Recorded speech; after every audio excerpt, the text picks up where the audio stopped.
Ladies and gentlemen, boys and girls, welcome to the DTM Esports Classic Challenge. Today we are at the Nordschleife for a very special final event. My name is Actual Vision, aka Luke Crane, and I am joined by the absolute legend, Oliver Sittler. How you doing, man? Thank you very much, Luke. I'm really fine. Hope you as well. It's sunny weather in Germany. It's sunny weather at the Nürburgring Nordschleife, and we are absolutely delighted to have the green hell for the 5th round of the DTM Classic Esports Challenge. Absolutely, I could not agree with you more, but we've been seeing your comments in the chats every single stream. Where's the DTM 2020s? When can I drive the DTM 2020s? I want DTM 2020s. Well, there you saw it. DTM 2020 coming very soon. Right, Ollie, on to today's event here today.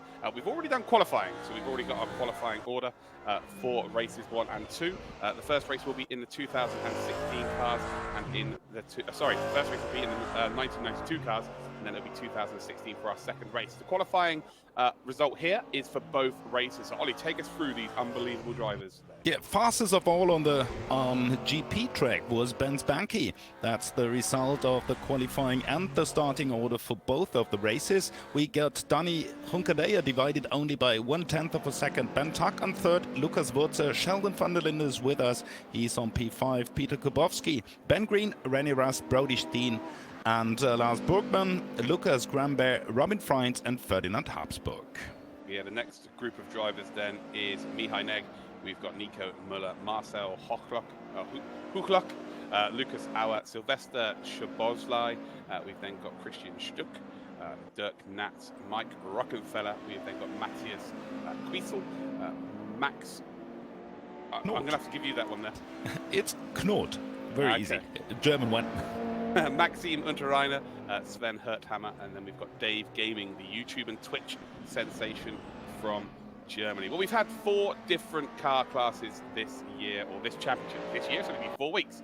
It feels like a year, though, with all of this lockdown stuff. Hopefully everybody at home is indeed staying safe. But we've had the 1992 cars, we've had 2013, 14, and 16, and we've seen so many different winners. So today, they're going to be across 2 different classes of car, and, well, for my money here, René Rast, probably one of the best drivers in the championship, yet to get a race victory. Will today be his day, Ollie? Yeah, all Robin Freins, he still got no victory, but scored some virtual points.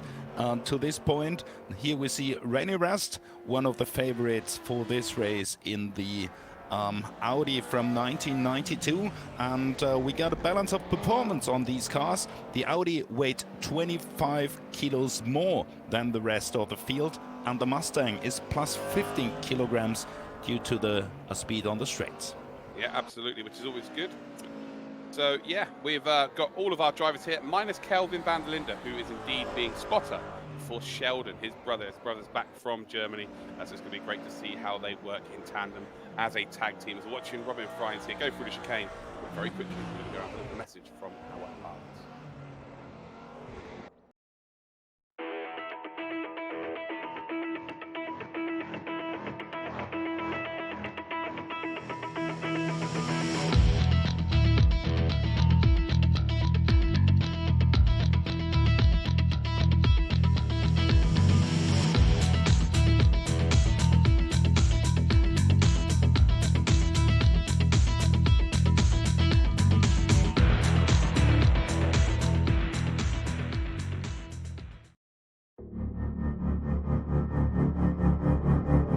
Well, in sport or in life, when you get to the top end and you want the last bit of performance, you need to have personalized data. And obviously, when you get to the top end, it's all the small details that make the difference. Even though we do the best to get the best technology possible, there's still going to be a big deceleration. And I think MindMay is bringing the balaclava with the live. It's going to be a really big help for the medical kit because they know exactly what's going on. They know which state the driver's in. So when that's happening, I'll feel even safer. And I know that when the doctors are coming on site, they know exactly what they need to do.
Welcome back then, ladies and gentlemen, to the DTM Esports Classic Challenge finale here at the Nordschleife.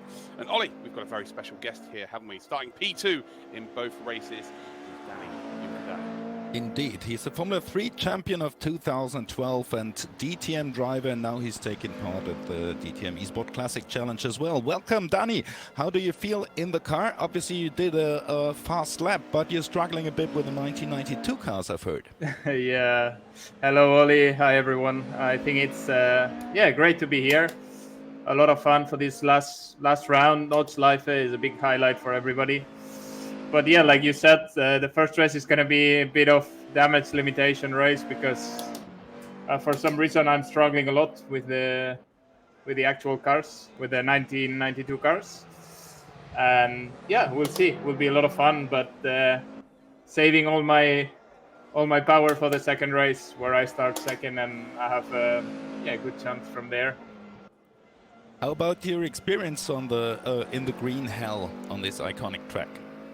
Well, actually, it's a funny point that I did the classic 6-hour race with this actual car in real life. I did it with Peter Mucke, and it was a lot of fun. I really enjoyed it, and the car is really cool to drive in real life as well. It's moving everywhere, and the track is just amazing. I love Nürburgring. I love the Nordschleife. So I'd like to, for sure, come back there for the 24 hours whenever I have the chance. And yeah, it's a great event. And for now, only virtually. So it's for sure a lot of fun for us professional drivers to be racing in this track. Great to have you with us. We keep our fingers crossed and wish you a lot of fun. Thanks, Danny. Yeah, thank you, guys. There you go. Seems pretty calm, pretty composed, like there's nothing too crazy there. And in the sim world, we call that cheating, driving the actual car in real life. So he's got the best preparation possible right now. Indeed we have, and we will see how the real car fits to the model in this eSport challenge. But let's hope that Danny will have some good results, at least finishing in the top 10. Yeah, absolutely. It's going to be an interesting one today. Again, across two different car years, effectively. Two completely different cars here. There's Nico Muller. We will actually be talking to him later on in the stream as well, which is always good. He has been sim racing up to his eyeballs recently in multiple different championships. I have the pleasure of witnessing him driving the Formula E currently. But today he is focused on that Audi. Look how big that Audi is compared to the rest of the cars. But like you said, Ollie, they're being penalised for the power of that car today. Yeah, but he knows how to handle that virtual Audi car, as he won the second race in the first round of the DTM Esports Classic Challenge at Zolder. We got him standing on the top step of the podium. Here's Ben Spanky. He will be starting from pole position here today. And of course, he had a very, very good showing over, was it round three? Round three, where he was incredible. Didn't quite manage to get the job done, but he was right at the front for both races. So will we see Bent Spanky today take home the checkered flag? I've seen him race at the Nordschleife a few times before, and he is very, very good indeed. Here's Dave Gaming. He is Twitch and YouTube fame. He'll have lots of his fans watching him currently right now. I'm not sure how many of them are in the stream right now, but hello to the Dave Gaming fans. Today it looks like he is in the Mercedes. And the clock is ticking down. Practice is gonna be over in a few seconds, and we're preparing for the 24.433 kilometers of the Nürburgring Nordschleife. Here we got the result. Yeah, well, here is indeed a little check on what the qualifying status was.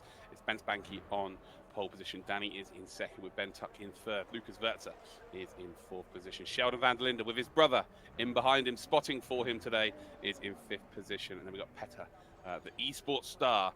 He is from the Monza championship, or the Monza race we had here. But anyway, we've got them all grilling up here, ready for this race, Ollie. 3 laps of the Nordschleife with the sprint variant of the GP circuit. Should be very interesting indeed. And again, Danny will be worried about not having the pace with this specific car, but if he can get out of the GP layout, first and foremost, and then get onto the Nordschleife. It's very easy to make your car wide there. Here we go. Here's the 5 red lights here for the DTM Esports Classic Challenge finale. Race 1 of 2 here today. Ben Spanky on pole.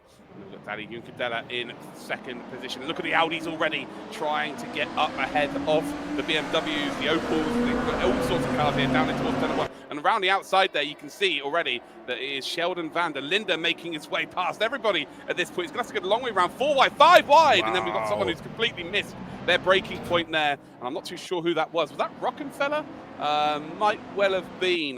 We will officially get that checked. That wasn't Rockenfeller. It was Robin Freins. Oh dear, oh dear, oh dear. He's been kind of the unsung hero of this championship so far, getting points pretty much every single round, the last 4 rounds specifically. But this is going to be very much a race of attrition for him now. It's going to be a long race here, 3 laps of this. But they've all got through relatively cleanly. And again, there was no contact there, Ollie. What a great start.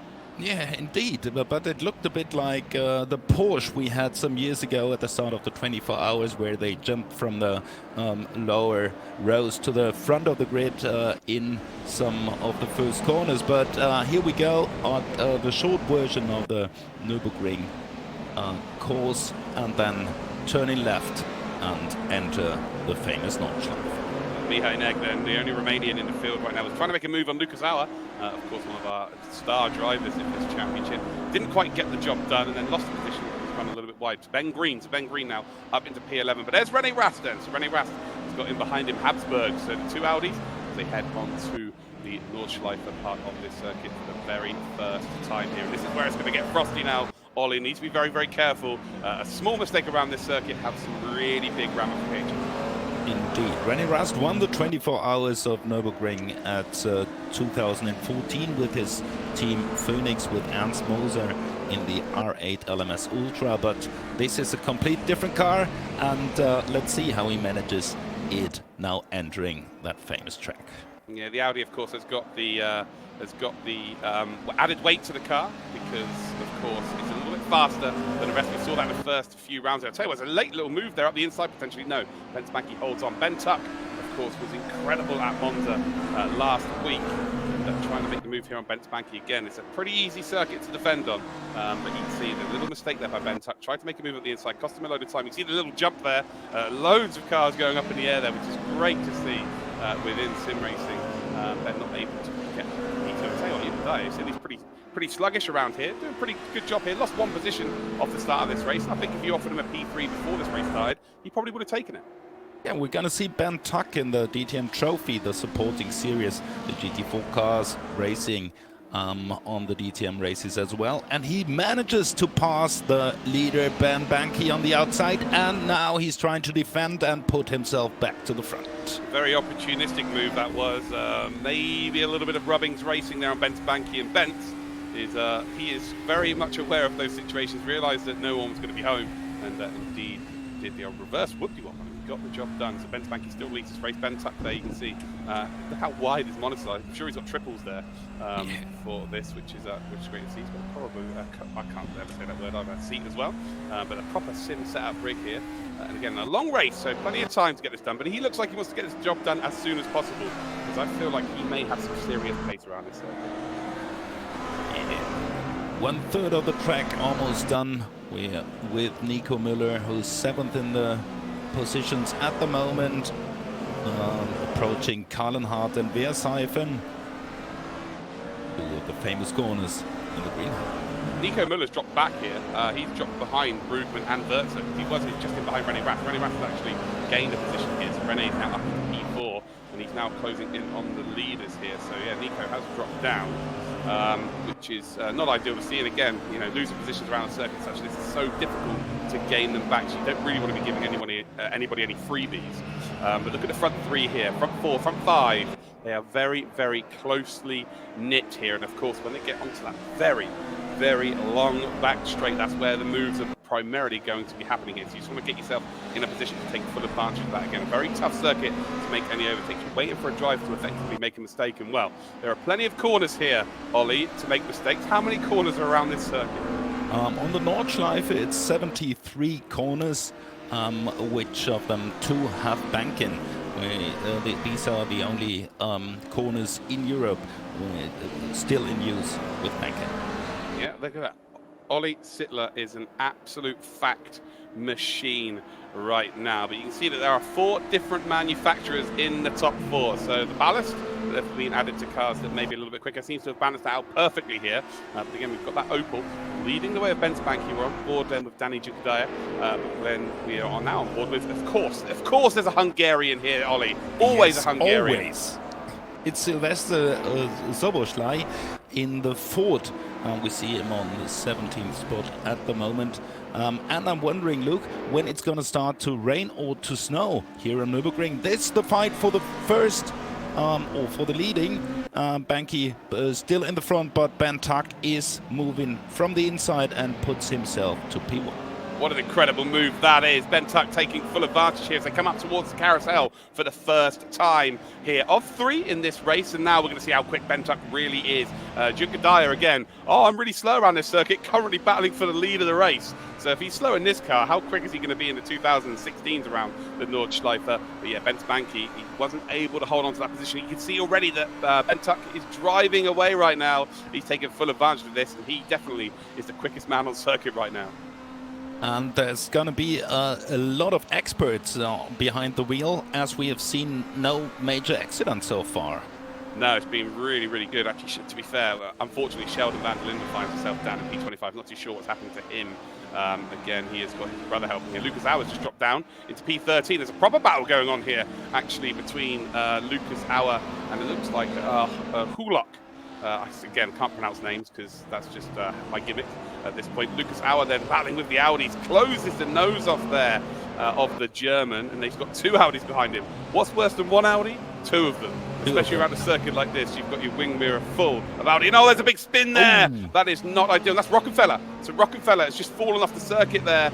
And well, he comes back on and oh dear, he's having a bit of an Austin Powers moment here. And these curbs, you can indeed beach yourself, so you can't reverse back on. I think he's done that. I think he's beached himself here and he's done. He's smiling still. Very rebel there. He's out of the race. So yeah, the curbs are so raised here that your wheels have got no traction on the ground. And oh dear, we've got Mihai here. Looks like he may be taking a slowdown. And well, look at side-by-side action in the background then.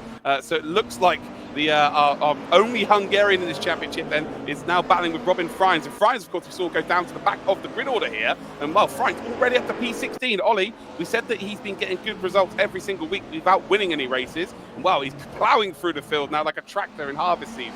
Yeah, but still, I think he's a bit struggling with his old 1992 cars. Here's Ray Ras playing the advantage of the Audis, the 4-wheel drive cars. He's up to the 3rd spot already.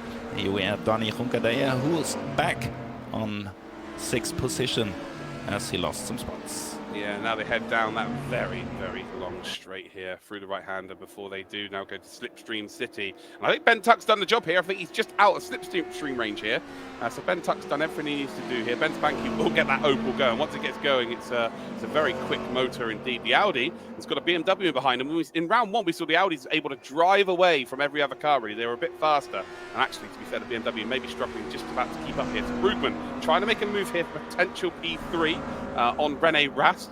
And if you told Brugman at the start of this championship you're going to be battling René Rast around the Nordschleife for P3, he probably would have laughed at you. So that's quite an incredible story there for him as we come up then towards the GP layout once again. And Ben Spanky has just dropped off the pace ever so slightly here. So we did indeed have pole position. Jukadaya was in 2nd spot. Jukadaya has moved down into P7. But well, René Rast has gone up from P6 on his first lap up to P3. So can he make his way forward here?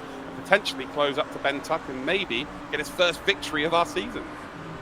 Yeah, we will see. But he's a Nordschleife pro, obviously, while he goes into the 2nd lap of them all. I was wondering, no one was crashing his car in the last corners, Hohenrhein and T13, or no, the last corner is Hohenrhein, while Lucas Auer is spinning his BMW, because there's a lot of place for mistakes after the long straight of Döttinger Höhe and missing the braking point, but obviously everyone did well. Lucas, it seems like he has cold tires. Well, no, I think it's quite the opposite there. I think that spin's completely overheated his tyres here, so no grips are going to be like bubble gum trying to go around the corners and getting into a braking zone. So that's probably what's happened to him there. But yeah, huge error. I think, to be fair, there's not many opportunities for fans to see the car around the Nordschleife. So when he gets into the stadium section of the GP layer, it's just doing a couple of burnouts for the fans in the stands. So you can only respect it, really, can't you? Yes.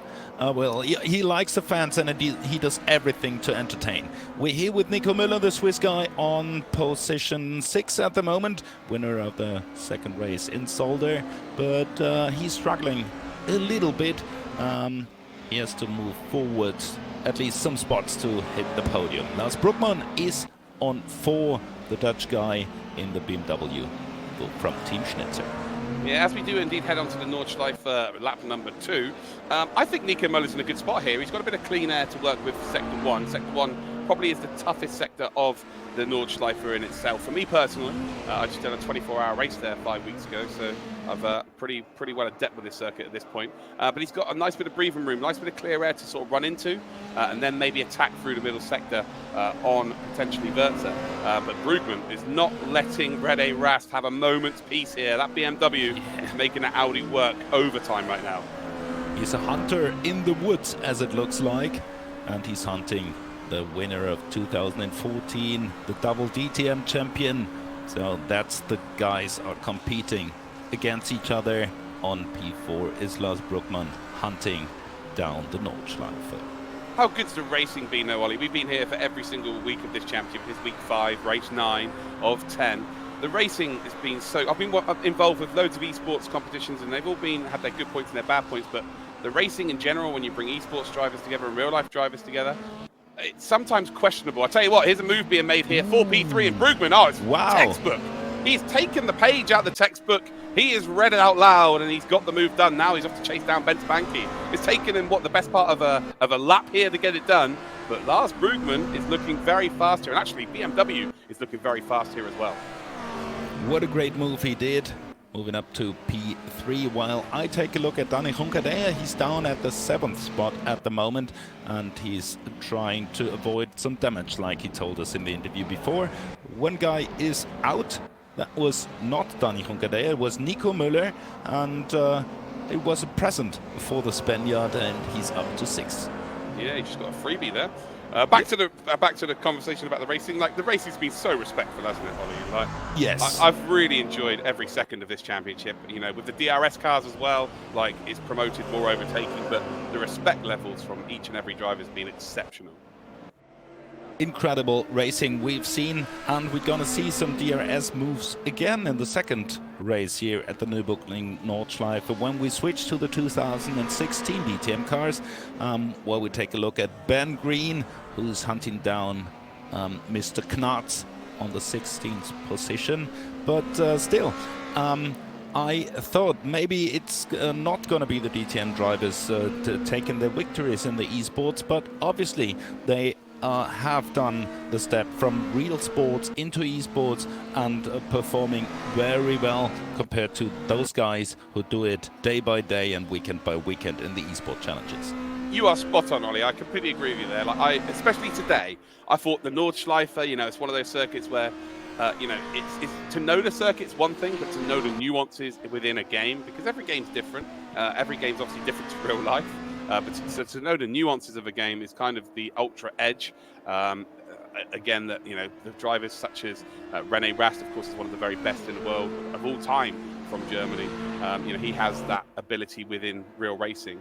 But to see that today, where we've got a real driver leading, but then there is that esports driver in behind. So it's been interesting to see how it's transitioned over the weeks. But we've seen like an even balance of esports drivers and DTM drivers, which I'm really surprised. I'm not going to lie. I didn't really think the DTM drivers had much of a chance before this championship started. But they have proved me well and truly wrong, and I'm very happy for that as well. I'm very happy to see Ben Tuck, the DTM Trophy driver, in the front spot. At the moment, he did very well over the last few weeks, and I think he's going to do very well in the DTM Trophy races we're going to see as having been part of the DTM weekends in this season. They are working pretty hard on the new calendar, the 3rd for this season, and I think there's going to be some news pretty soon, and you should know then when and where to watch DTM and the DTM Trophy. As the BOP is done, we're preparing for some thrilling racing, and I think Ben Tuck is one of the favorites. Yeah, I'm absolutely excited. I'm really excited to hear about that racing coming back. Any racing coming back right now is what we want. Just all of it right now. We're going to have too much of it at one point because everyone's going to try and get back as soon as possible. But while we were talking there, Brugman's made his way up into P2, Ollie, and he's already pulling away from that Opel. So we might see a potential last lap battle between the two BMW drivers. So Bentuck leads, Lars Brugman is in second. And well, Brugman is looking very dangerous right now indeed. He's managed to overtake Bence Banki, who's one of the very best esports drivers the world's ever seen, and Rene Rast, one of the best real-world drivers the world's ever seen. I tell you what, that's a hell of a CV for Brugman right now. Indeed, but I'm wondering where my DTM favorites are. It's just Rene Rast holding the head up on the fourth spot at the moment, and it's Ben Tuck. He's a real race driver. Brugman and Banki are sim racing drivers, and they are still on position 2 and 3. Let's see what the third lap here at Nordschleife changes.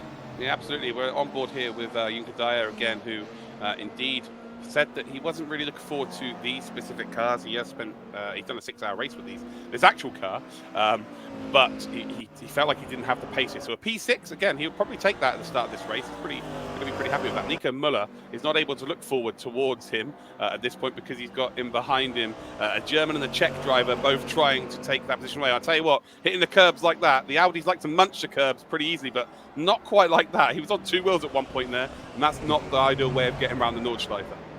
Obviously not, but I think with the 1992 cars, it's some sort of normal that you take at least two of the wheels up, unless you're at Flugplatz, where all 4 wheels should be in the air.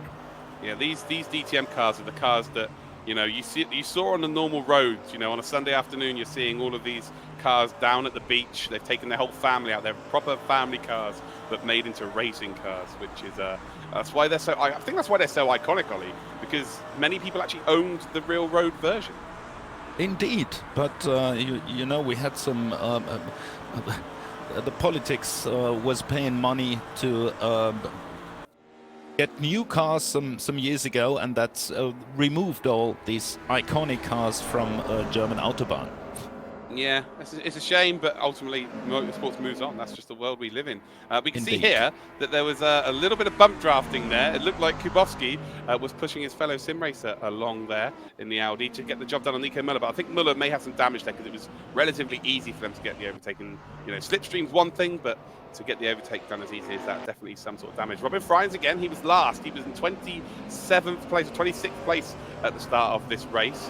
And now he finds himself, 25th he was actually. And now he finds himself in P14. I think a top 10 might just be out of the question for him. But Freins looking very dangerous. And again, every single week he just has that understated performance, the performance that we kind of never really see. We did last week in Monza because he was right at the front, but he's always there or thereabouts, but never really in the spotlight. So can race 2, can the final race of today be the time that Robin Freins goes and gets the job done? I hope very much, as we take a look inside of his home, while he's driving the Audi on the 14th position. If you want to see those cars, be sure, in real life, be sure to tune in to YouTube when we do the live streams for the Touring Car Classic races as part of the DTM weekends. And wow, what a great drift we've seen there from Robin Freins on the hunt of Michael Knott. Yeah, he tried to make a move up the inside there, but got on the brakes a little bit too late and unfortunately lost a position here. Ben Tuck then, he's in the lead of this race, but Lars Brugman is chasing him down. 2 BMWs then battling for the victory in race number 1. Who's going to get the job done? Early in this race we had Ben Tuck, who was in behind, of course, Bence Banki. Took him about half a lap to get the job done. Eventually did, then drove away. And Brugman's had to come up from P5. So Brugman right now is in P2 and he is closing in at a rate of knots. I think we're going to see some side-by-side action here, Ollie. I tell you what, I cannot wait. I think so as well, and no one of the top 3 has won a race yet, as we have seen challenger Brody Steen winning the first round, Nico Müller the second, then Tom Blomqvist and Lukas Auer for races 3 and 4. Jarno Opmeer won round 3, race 1 and 2. We got Tom Blomqvist and Calvin van der Linde winning the last 2 races. And this is Ben Tuck, the DTM Trophy driver. With his GT4 car, he's going to be starting in real life as part of the real DTM races in 2020. And he's still leading this 3rd lap here at Nordschleife, but he's hunted down by Lars Brookman on the 2nd spot. But he's really close, but he does not find a way to pass him. Yeah, Brugman there trying his level best then to try and find a little gap as they come up towards the first little stadium sections of the Nordschleife very, very shortly. But you can see that it is Brugman all over the back here of Ben Tuck. Ben Tuck was brilliant last week at Monza. Again, another unsung hero. Just wasn't quite at the top level that he needed to be at, unfortunately. But he was, you know, so close. But today again, is he going to be the bridesmaid again, or will he get the job done? He's got to make that BMW as wide as possible. And I guess the only real good factor here is he knows the strength of the car behind him because he's in that car. Indeed. I'm wondering whether he ever drove an M3 from 1992, because he's so young. And I'm pretty sure his father or whatever older brother does not have or own one of these cars. So I wonder if BMW ever let him drive a car like that.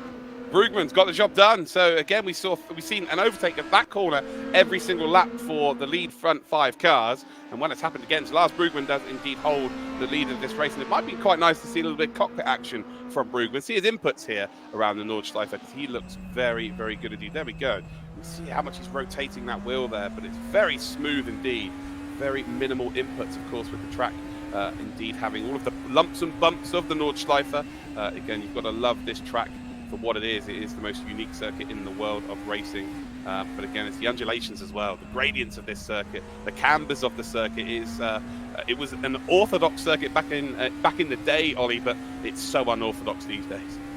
Indeed, it was opened in 1911 to prove the strength of cars, and it's still open, and it's still open for racing, and everyone loves it. We got big fans all over the world coming to the Nürburgring Nordschleife, and I think it's the guys with the yellow back number plates to be towed every weekend off the track or off the gravel.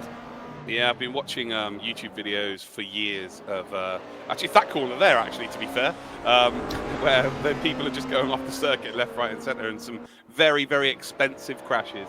That's all I can say. People take their old commissioned road cars, race cars, sorry, that they bought that were previously in racing championships. They take it around the Nordschleife just to scrap it effectively, judging by some of the accidents here. Ben Spanky then under pressure here from René Rast. René Rast trying to find a gap here, and Ben Spanky making that Opel as wide as possible here. And well, you know, again, we've been talking about these guys. Ben Spanky, one of the very best in esports ever, and René Rast, one of the best ever drivers in the world of motor racing. So yeah, we've got 2 drivers from both spectrums here, again, right from the top here. Who's going to come out on top? Who will get that podium? Again, through the final time of race 1, through the carousel. Here it's Audi versus Opel for that podium spot. And I think Brugman is able to drive away here from Ben Tuck, so that might not be a battle for the lead. So this is the best battle right now on circuit. And can René Rast find a gap here as they come through the left-hander up the hill? It's called Hohe Acht, and down to Hedwigshöhe and Wippermann. Very fast part of this circuit as well here for the state of the corners as well. So it's a very tough place to make overtakes here. And René Rast, again, just keeping that pressure on, trying his level best to find that gap here. You can see he's almost creating contact there. Just a little love bumps with Ben Spanky to maybe put off the Opel driver here. And again, look how much the curb they are able to take here. You've got to be very careful through this right-hander, because the exit of the corner just creeps up on you. And then they come down the hill through this left-hander again. And it's strange. There's so many blind exits to this circuit here. You need to learn every single niche to really get the maximum out of the Nordschleife. By the way, in 1992, the 24 Hours of Nürburgring were won by FINA Motorsport team with a BMW M3 E30 by Jean-Michel Martin, Christian Danner and Johnny Cecotto. Ollie, you and your facts, I'm going to miss them. When this is all done, I'm going to miss it. I might have to just text you just to get my weekly dose of facts from you. try to get an internet access. Absolutely. Well, side-by-side action here. This is for P10. So Nico Müller trying to hold on to that final points-paying position. Again, there's not really a points championship. We do have a point system for us to kind of reference where people are in a championship. So it's always nice to get a top 10. If you can't get a podium or a top 5, top 10 is the next best, right, Ollie? I'm sorry, I was just trying to get some new facts.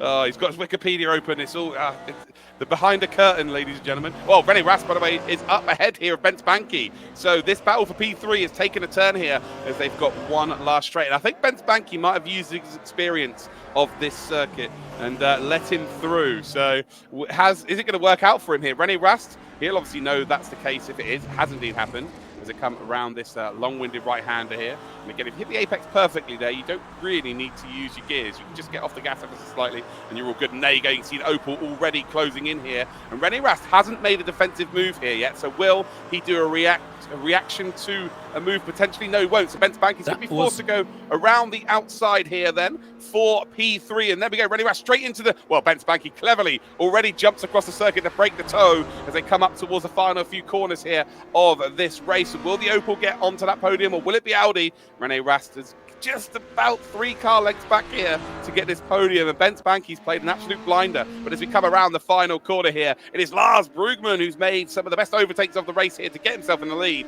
But once he did get in the lead, he did not look back. He takes victory in race number 1. Ben Tuck will finish in second, but who will finish third? You can see that René's in this slipstream here of Bence Banki. Is a drag race. Wow, Bence Banki will take P3. What a race from those drivers. Then we have got Junker Dyer then, who finished in P6. He'll be pretty damn happy with that. Verza finished in P5. We've then got Kubowski, who finished is in P7. And wow, everyone's just celebrating now down in turn 1. Are they down in oh, no, they're still racing. Sorry, these are still going. Ferdinand Habsburg there. I don't know what was happening there. Maybe he thought he'd already finished the race. He just missed the packing point. Yeah, it's very easy to do that there. You lose concentration because that straight is so long. And now Habsburg finishes down in P11. What a race, Ollie! Incredible, and what a clever move of the guys in the front, Bence Banki and René Rast, letting him pass and then using the slipstream on the Döttinger Höhe to get P3 again. So what a great thing and what a clever move. Yeah, superb stuff here. We've seen it, Dave Gaming still yet to finish here, but he is going to finish. That's the main thing. Again, it's a very, very tough track to just get around for 3 laps, let alone racing side by side with people as he comes up then towards the final few corners. But yeah, it was an incredible race from our front runners.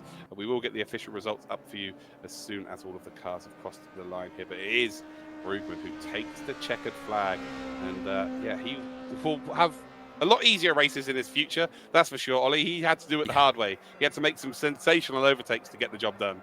Incredible, and that on the toughest track of them all, the Nürburgring Nordschleife, the longest track and the toughest. And we got Dave Gaming here on the 17th position over the line, and we're still missing some 8 of the drivers. Race winner is Lars Brugman, one of the sim racer guys, in front of Ben Tuck and Bence Banki on... No, I'm sorry.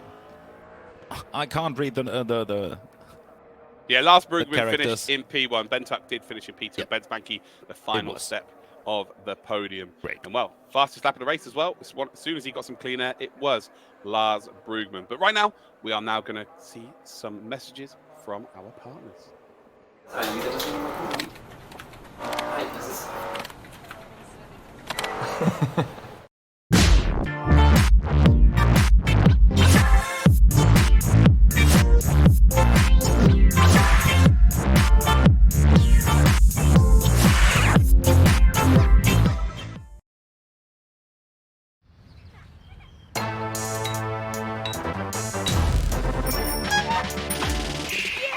I'm on the road, like a boss. Emo, like my neighbor's green, like charging clean. Like his new ride has tech inside. Across the street, a different need.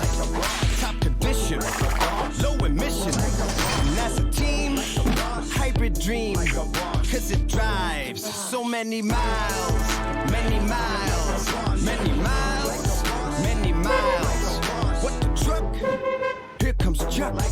His fuel cell has no smell. Great range to make a change. Not decide how I ride. We decide how we ride. Whatever you drive, drive like a Bosch. With innovative powertrains from combustion engines to electric drives and fuel cells for lower emissions and better air quality. From Bosch.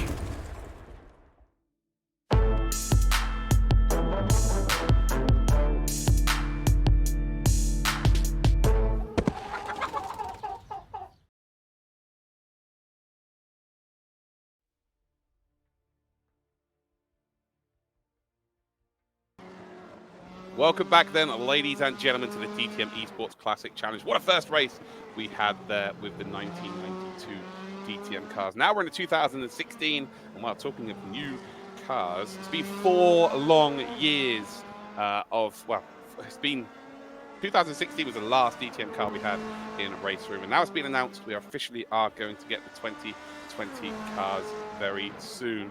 And well, Ollie, it's probably best for you to talk about this.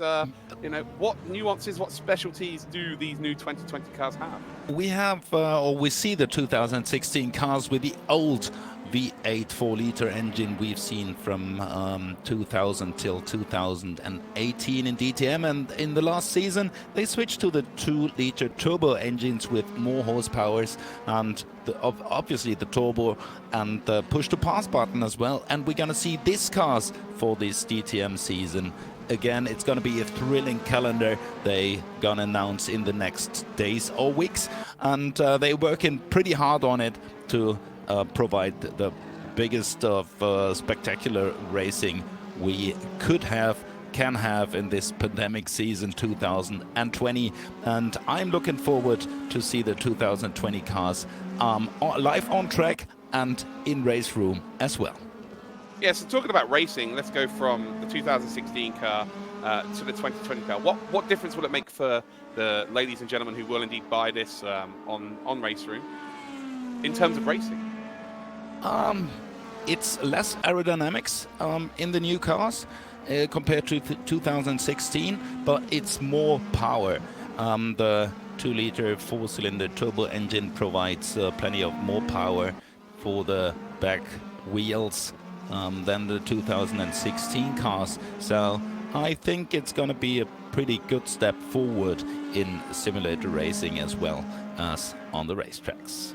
Yeah, but let's go back to our first race here. We had the 1992 cars, so the difference between 16 and 20 is not going to be as huge as from 1992 to 2016. Obviously we are now not. in the 2016 cars here. Who do you think is going to be looking to do well in this race? Who do you think is our favourite to win this race? I'm not quite sure, but I think Dani Juncadella did quite well in qualifying, as he was on P2 on the Grand Prix track. But maybe we can have Nico Müller in front again, who's with us now for the second interview. Hi, Nico. Hi, Ollie. How are you? I'm fine. How are you? Pretty busy, as you can see, probably. Obviously, you were struggling a bit with the 1992 cars, but what do you say about the 2016 DTM cars? I wouldn't say that the issue was the 1992 cars. It was the guy behind the steering wheel. The race with the 1992 car started off quite well. I think I was running 6 after 1.5 laps. But then, I overcooked it a bit after Fuchsröhre, put 2 wheels on the grass and spun. And from then on, I had like a big power loss. So I went backwards and I don't know where I finished. I think 7th or something like that. But it was good fun, which I guess is the main thing. I hope people enjoyed watching, and I'll try to do a little bit better now in the 216 DTM cars, although I could imagine it will be even more difficult because some of the guys, they are really, really on it with those cars here. And you proved already that you can handle the 1992 cars pretty well, as you won the second race of the first round in Solder. But let's talk about some private stuff. I've heard you're pretty good at juggling, standing on 1 foot and juggling 4 balls around. How do you manage that? Bit of practice, obviously. I started doing it a while ago as part of my training routine, just to have some coordination and let's say stability exercises in it. So I do the juggling not on one leg but on on a board. How you call that board? Like a balance board. So yeah, just to do some coordination work and get the body awake. Okay, what's your what do you think about the result of the 2016 cars while you crashed your DTM car during practice now? Well, it's a challenge. I didn't really practice. I did one lap on the Nordschleife before the event, and yeah, that was already challenging to complete the lap without going off track. So I guess it will not be so easy to just survive the race without any issues. But I'll do my best and see what comes out in the end. But it's for sure very enjoyable and something I would love doing in reality, because these cars around that very challenging track are super exciting.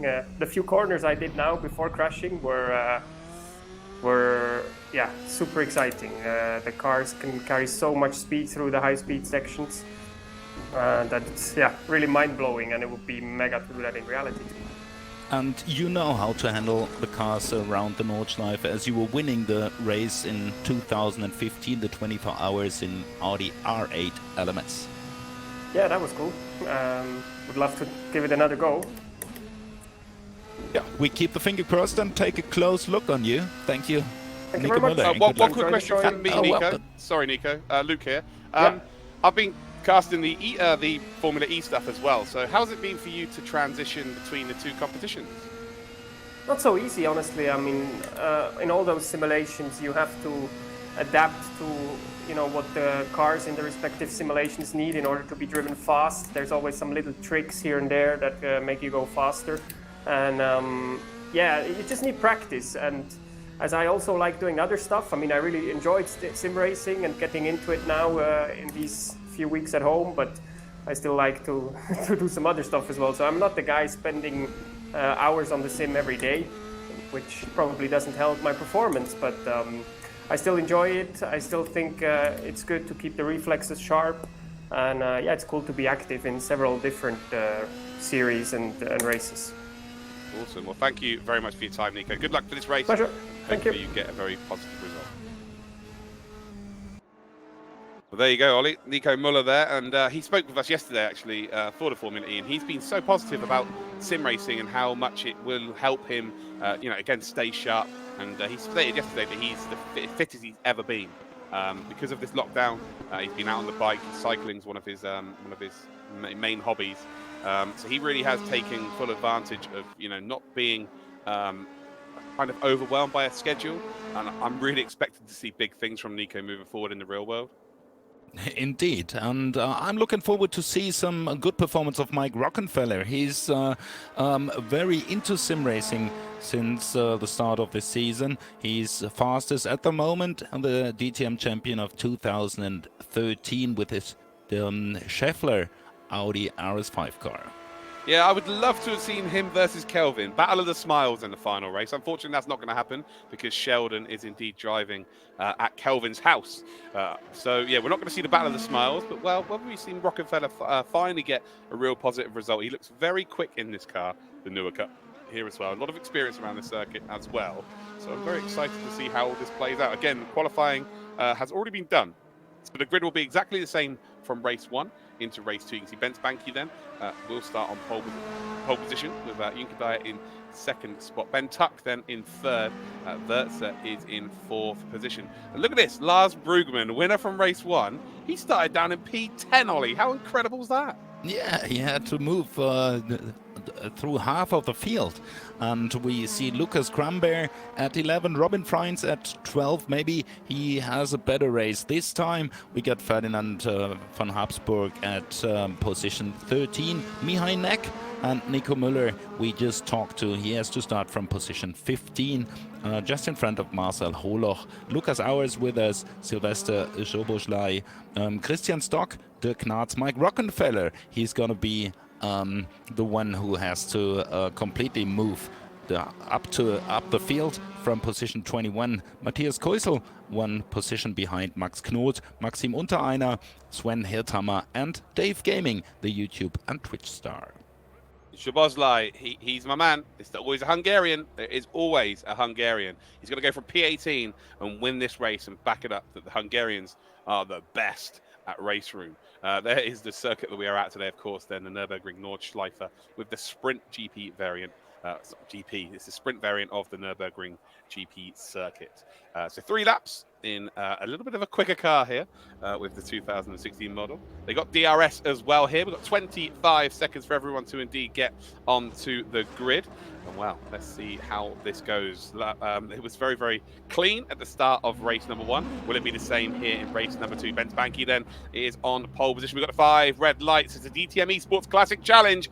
Final race here of our championship, and well, actually, it's a pretty poor start from our pole sitter, and he's already under pressure from 2 separate drivers as we head down towards turn number 1, and actually it could potentially go 4 wide. Ben Tuck then already takes the lead, and actually he's tucking himself in there, pardon the pun, 3 wide in behind him there as well, and Wurzer just momentarily took the 2nd spot, but I think that Junkadea is going to hold on to P2 here. He does indeed in that black car up the inside there. He's in the Mercedes. Wurzer in P3 and Ben Spanky is in P4 there. A rough but ready start there, Ollie, as they do indeed continue this sprint variant circuit. And actually, Junkadea has just been given a little love tap off the circuit there by Ben Spanky. And to be fair, they are both still alive and kicking. And to be fair, Junkadea is trying to go around the outside of Ben Spanky. But Ben Spanky loses only 1 position here. And well, they're still not filtering in to a single file. And they need to do that before they go onto the Nordschleife, where otherwise we're going to see all sorts of action. Very disciplined start of all the drivers, as we have seen no major damage. In the first corners, we get Dani Junkadea, the Spaniard, on the 3rd position at the moment. Ben Tuck is leading, while Ben Spanky, the man starting from pole, is on P2 at the moment. Then Junkadea, Kubowski, and Wurzer, the Austrian guy, on the 5th position in his BMW. Right in front of René Rast, and one just left the course, while they all are moving into the Nordschleife, and Junkadea, he has a long way to get back to the front, as he lost a lot of positions due to his short visit of the law. Yeah, well, DRS is obviously a factor with these cars, but it won't have such a big effect because of just the nature of how long the circuit is. Plenty of time here for Ben Tuck to indeed drive away from the rest of the field here, so that indeed doesn't become a factor for him to be worried about.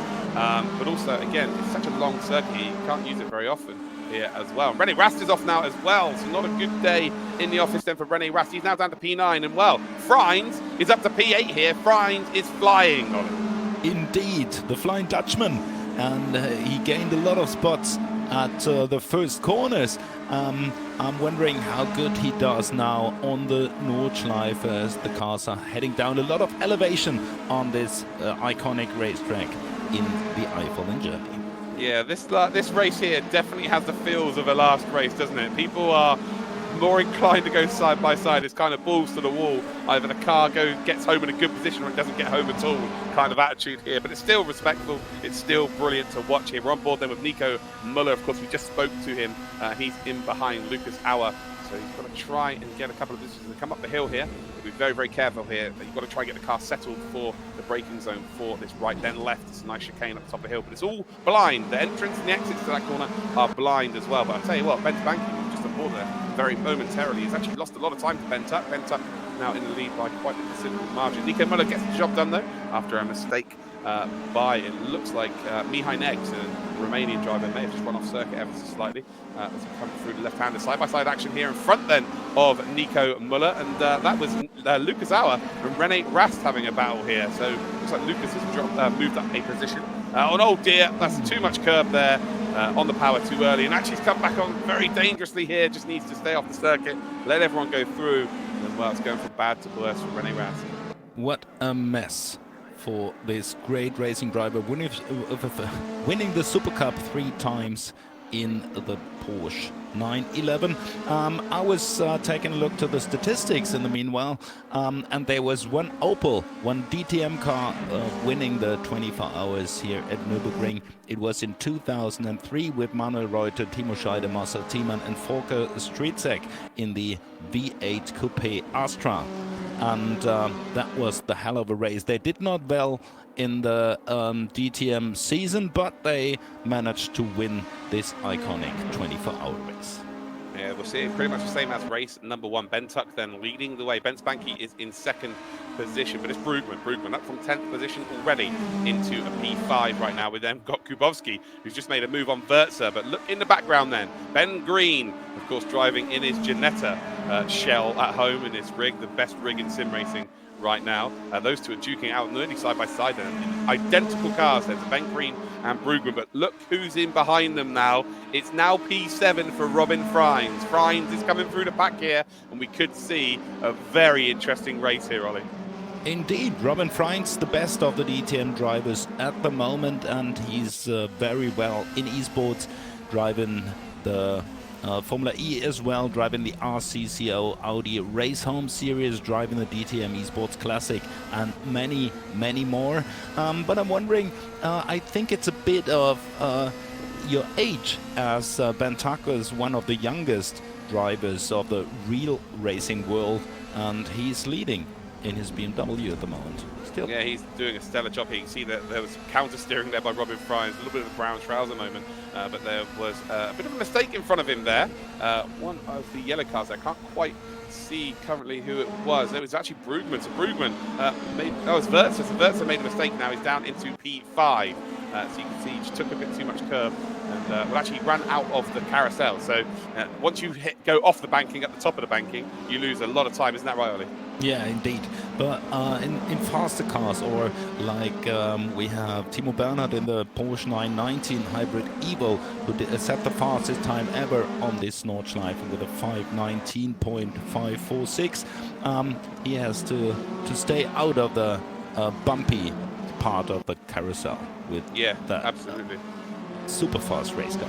Yeah, that is one of the scariest laps, one of the best laps I've ever seen in terms of motorsport. Like, you know, my favorite lap of all time is probably Lewis Hamilton's Singapore qualifying run in 2018, which is just out of absolutely nowhere. He plucked out a world-class lap, but even that can't be compared to the lap of that Porsche 919, like you were saying, of the Nordschleife. It's just from another planet.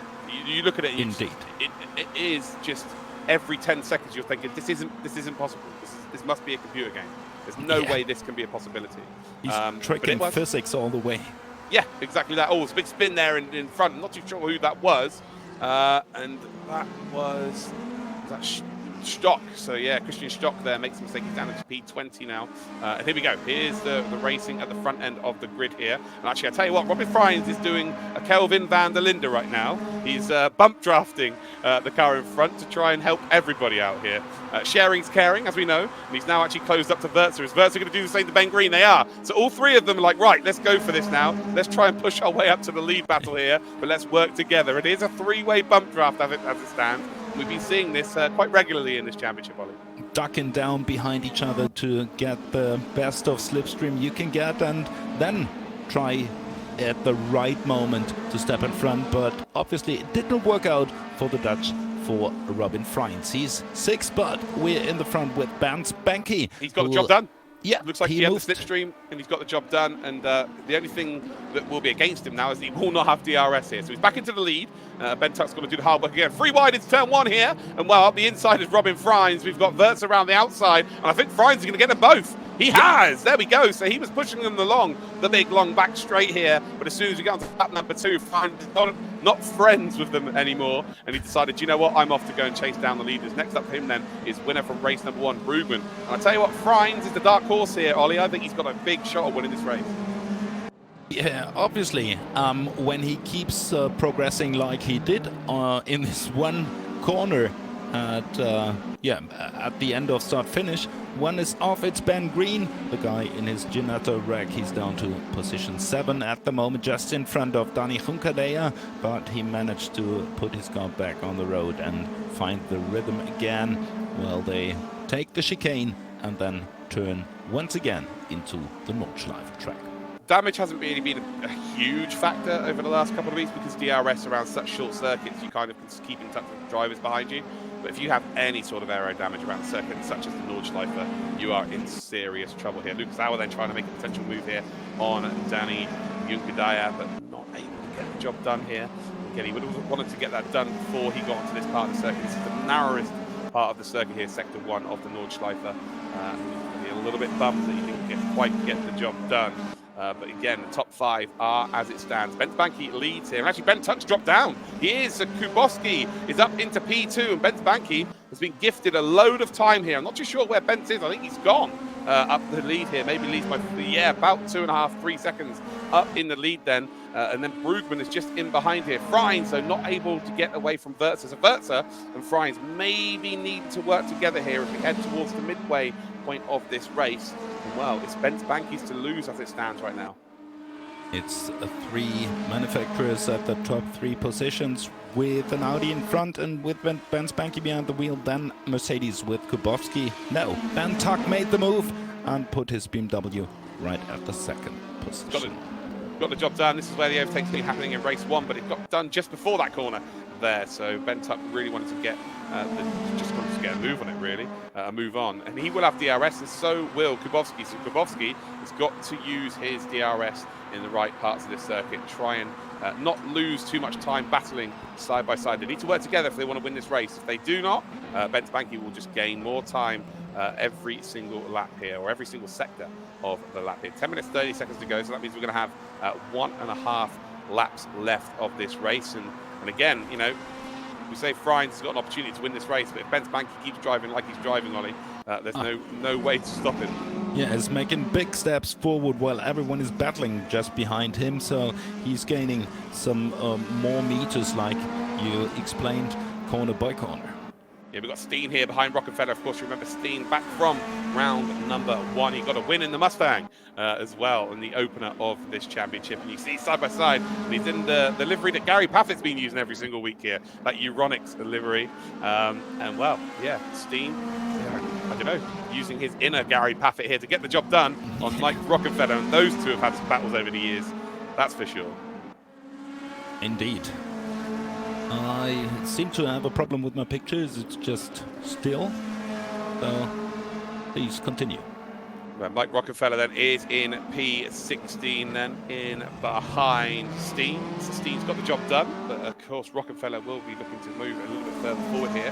And here we go then, Kubowski, Brugman and Tuck. So Tuck leads this little group here. Kubowski then a Czech driver in the 2nd position, or ultimately in 3rd spot. Because Bent Banky is off in the distance. And again, Freins in P5, not able to drive away from Wurzer, and Wurzer is keeping him very honest here indeed. But as we then head towards the back end part of this very, very famous circuit, you can see, I'll tell you what, I got such a smile on my face seeing the cars, seeing this circuit, seeing the names. Man, it's been an absolute pleasure being able to commentate this for you. Hopefully all of you people at home have watched this and enjoyed it week in, week out. And again, you know, this is for your entertainment at home. Obviously with racing not being a real thing right now because of the world pandemic, just hopefully this is something you can smile about every single week. It's going to be a shame for it to be over. But again, all good things do indeed come to an end. But again, thank you very much for watching. Yeah, well, keep us posted on social media, at Race Room, at Actual Vision. Come and say hello after the stream. Let us know what you thought was good and what you didn't like, perhaps. Well, from my perspective, there was nothing that you should not have liked, because it's all been absolutely incredible. Through the carousel, there we go. Lucas Auer in P8. Yuki then is in P9. And then in front of them is Ben Green. So there are nice little clusters of racing action happening all around this circuit as it stands. And again, with the nature of this circuit, no overtaking opportunities really. It's kind of 4 or 5 positions where you can make an overtake. Of course, DRS does aid that, but it's one of those circuits where you've got DRS open. There's so many bumps, there's so many undulations to the circuit that it does indeed promote potential mistakes here. Again, up through this right-hander where the exit is just creeps up on you. There you go, look, you're already running wide there, was Juncker. It's so easy to run off circuit there and completely ruin your race, especially when the tyres are really, really warm and kind of grass melts onto your tyres up through, again, this uphill right-hander. And, well, there's a mistake. There it is. Just runs a little bit wide, and we can see now, all of a sudden, that Juncker has moved up ahead of Lucas Auer. And Lucas now, in an attempt to try and close that gap, has made another error, and he drops off the back of the lead. But here's Bent Banky then, leading this race as it stands. Ben Tuck then is in 2nd position. You see the group of 3 drivers behind. Of Ben Spanky doesn't make a mistake, Ollie, it looks like it might be all his with 1 and a bit laps to go. Yeah, it looks like. And as you mentioned, the action coming up this season, not only the 2020 cars, we have a professional esports series as DTM and Race Room are working closely together for 2020. So stay tuned. There's plenty of more action to come while we take a look at Lars Brookman on P3 at the moment. But for both Ben Tuck and Lars Brookman, it's going to be a long way to get Ben Spanky in the front. Yeah, it is. But again, he's working on his own here. It's like the Tour de France, if you think about it. Yeah. You know, 3 drivers working together is always going to be more beneficial than 1 driver at the front here. So it's going to be interesting to see exactly what happens here. And well, Kubowski's learning from the Kelvin van der Linders of this world. Kelvin's left a big mark on this championship because no one was doing this before he was, that's for sure. Especially the double draft here, as we want to look at the full group of 3 here and to see, well, actually, has there been a mistake by Ben Spanky? There must have been, because it's, well, so yeah, there we go. So Ben Tuck did have DRS then, of course. So he's waited until that long back straight, whereas these 2 drivers have obviously used all of their DRS then during the lap. And well, will Ben Tuck be within that 1 second of Ben Spanky? Oh, he's just outside of the DRS range then, we've just been told. So it's not going to be a DRS race then for Ben Tuck. So he's got to try and get it done on his driving ability alone. But the best factor for this is Brugman will not have DRS, but I think Kubowski will. So out of the top 4, only 1 driver has the DRS. So for me, the top 3, if no one makes a mistake, they will be our podium sitters. Little move here made by Dave Gaming. And I tell you what, he's not had the best of championships here as our esports and Twitch and YouTube superstar from Germany, but a top 10 is in the offering. Ben Green's the next driver up the road for him here as we start our final lap of the DTM Esports Classic Challenge here at the Nordschleife. Woo. Great stuff. Dave Gaming just passed the Hungarian guy. There's always a Hungarian now at position 12 at the moment, while we take a closer look to Dave Gaming. And here he comes. The Hungarian is putting himself to the inside and making the step forward. Yeah, there's always a Hungarian, as we've come accustomed to in these championships. There's always at least one of them. And while he is flying that orangey red, white and green flag with absolute pride right now, but although he's under so much pressure here from behind already, so Dave Gaming is not letting it go here. So we've got an esports driver versus an influencer. I hate that word, but an influencer all the same as they come up towards then that chicane before they come onto the Nordschleife. And Dave Gaming there has made a great move here. He's got the inside line through the left-hander, and I think he might get the job done, but now they're under pressure here from the Romanian. So we've got Neg is in P13 now. Unlucky for some. And in behind them is Nico Muller. Oh, there's a spinner. Oh, dear, oh, dear, oh, dear. Not too sure who that was. And wow. Oh, it was. Oh, such a shame here. So he's the 4th driver out of this race then from our 24 starters. But it means that these have all bumped up a position, so they are genuinely fighting for that final points-paying position here, Ollie. Incredible stuff we see as we take the seat in the car of Nico Müller on position 13 at the moment. We take a look into his gaming room or his simulator room in Switzerland, and he's trying to make his way up and pass Meg Joboslai and maybe Dave. So he makes the step into the top 10, and we're back at the top 3. Peter Kubowski on the 3rd position. Yeah, Kubowski then is up into P3 here. Brugman, who won race number 1, is in P4. Ideally, they want to see the front 2 battling for position, so it slows them down, but they're not going to be able to because Ben Spanky's been able to drive away here. And again, you talk about gaming rooms. I've got a simulator room as well, Ollie, like a proper simulator room. The wife, she likes to call it the bedroom, but, you know, it's a simulator room for me. So being involved in this, Ollie, will this get you involved? Will you look to potentially go out there and buy a rig and get yourself involved? Do you already have one, maybe? No, I don't have one. I'm sitting in my Nürburgring room, as you can see in the background, but it should be the proper place to set up a rig, and I think I'm waiting for the next PlayStation or get a PC, whatever, to play the R-Factor games or Race Room as well.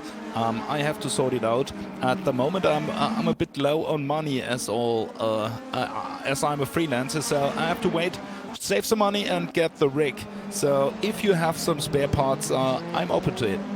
Absolutely, I love it. Plug it. Why the hell not? Yeah, I would suggest definitely go for a PC because Race Room and R Factor, they are only on PC. So Yeah. you definitely need to get one of those. But look at this then. Potentially, if well, Lars Brugman is going to make the move. Contact between the two Wow. drivers up the hill. And actually, Brugman, who I think that's pretty much a very optimistic move at best there, was the one who came worse off, which is, we don't want to see these come on. We don't want to see any contact at all, really. But kind of luckily, Kubowski got away with that because he was definitely the innocent party there. Ben Tuck, by the way, I think is closing in on Bence Banky. I think Bence Banky might be in a little bit of pressure towards the end of this race. Ben Green then is now in P8. He's got Robin Frines, who's dropped down the order here. Thought he might have a run at P1. But Frines dropped down. He's going to make a little move here, potentially on Ben Green. Ben Green there, just holding his line. Doesn't seem to be too worried about Frines. And actually, he's got DRS here, so he's going to be able to drive away. With 1 minute 14 seconds to go, it is the final lap officially of the DTM Esports Challenge. I'll tell you what, I've had an absolute blast here. But finally, I think Bence Banky might be able to get the job done. But again, there's two bridesmaids there. It's Bence Banky and Ben Tuck in P1 and P2. One of them's going to get the victory, I think, here. Which one is it going to be? It has to pay out when you manage to get pole position, I think. So let's see whether Bence Banky or Ben Tuck is going to be the one who crosses the line first. But still, it's almost half a lap to go as they are through the Caracciolo Carousel, approaching the Hohe Acht point, where the elevation is going up again here in the Green Hell. Yeah, if one of the top three here does indeed win this race, again, it'd be another new driver, and that would mean that Jarno Opmeer would be the only driver to be a double winner. He's only done 2 races. Oh, of course, Tom Blomqvist as well. So actually, it's 1-1. Real drivers and esports drivers. So, yeah, there we go. So it's been so split down the middle. Every single week, we've been seeing the real drivers and the esports drivers really duke it out. Genuinely, like, it's hard to choose between the two groups. Incredible stuff we've seen throughout. There's a short season, just 5 race weekends with double races, but it paid off very well. I think some of the drivers like Nico told were improving their driving skills, but he started very well into this short DTM Esport Classic Challenge season already. So I think he's not too... he's not crying that he's not on the podium this time, but it would have been picture a nice one for the end of the season. Yeah, absolutely. Banky, though, again, is not that far up the lead as he was. He was 3 seconds as they went through the carousel, as they do indeed around the top of the hill, left-hander as they come through the second carousel here. Just that one long straight to go here. And, well, will Ben Tuck be in the range to potentially have a fight here for the race victory? Again, I think Bence Banky might just be too far in the lead. I don't think Ben Tuck, of course, he was just outside of DRS range then, as here we come down. You can see already Ben Tuck is trying to get into that slipstream, so he feels he might be close enough here. So it might be a late run for a potential victory. I don't think he's close enough at all here. You can see the concentration on his face is kind of, his race performance here now is in the lap of the gods here. And actually, I think he might be potentially under more pressure from Kubowski in P3 for the P2 spot. And yeah, it is. It's really closing up here. And of course, Kubowski does have the DRS then. Oh no, it's a late move there to defend. And actually, he gets shoved there from the DRS and actually gains a few miles per hour as they come up through the final few corners here. And Kubowski's going to try and make the move. There's no gap up the inside. Ben Tuck then defending for his life here. He wants his P2. Again, he's been the bridesmaid quite a few times in this championship. Never quite got the race victory. The race victory will go to Bence Banky, but who's going to finish in second spot? It's going to be Ben Tuck, I think. Ben Tuck is just about going to get the job done, and he does. Kubowski will finish in third, and look at that. He is sweating absolute bullets. And as the great Jimmy Broadbent says, the race cars may not be real, but the racing certainly is. What great stuff we see, and what a great performance of Ben Tuck. He was not winning the race, but still he finished on the podium, and he can't wait to step into his DTM trophy car and start the real racing season, as well as I'm standing in the grid to do the proper fan TV for this season, and I'm looking really much forward to see some proper DTM racing in this season, some DTM classics, and of course the DTM trophy as well. Absolutely, it's going to be a very, very exciting year, and I think there's going to be more attention on it than ever when it comes back, because everyone's going to have missed it. Everybody's going to come back and be watching on day one. So yeah, I very much wish you the best of luck with it. I will definitely be tuning in myself as well. Maxime there, Unterreiner in P14. We've got the final few cars coming in here. Sven Herthammer in P19, but I think a few cars have retired, so he will need to jump up to maybe P17 as he crosses the line. 16, so P16 then for Herthammer. And here is the official results then from our final race of the DTM Esports Classic Challenge. Bent Banky finishes in P1. Ben Tuck is in P2. P3 then is in Kubowski. Brugman is in P4. Werner is in P5. Lucas Hauer finishes in P6. Our fastest lap was done by Kubowski. Well, there you go then, ladies and gentlemen. That has been... now we're going to go and see a message from our partners.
So there you have it then, ladies and gentlemen. The DTM Esports Classic Challenge is done and dusted. We had 5 incredible rounds with 10 races, and we had indeed some of the very best esports drivers in the world versus some of the best real-world drivers in the world.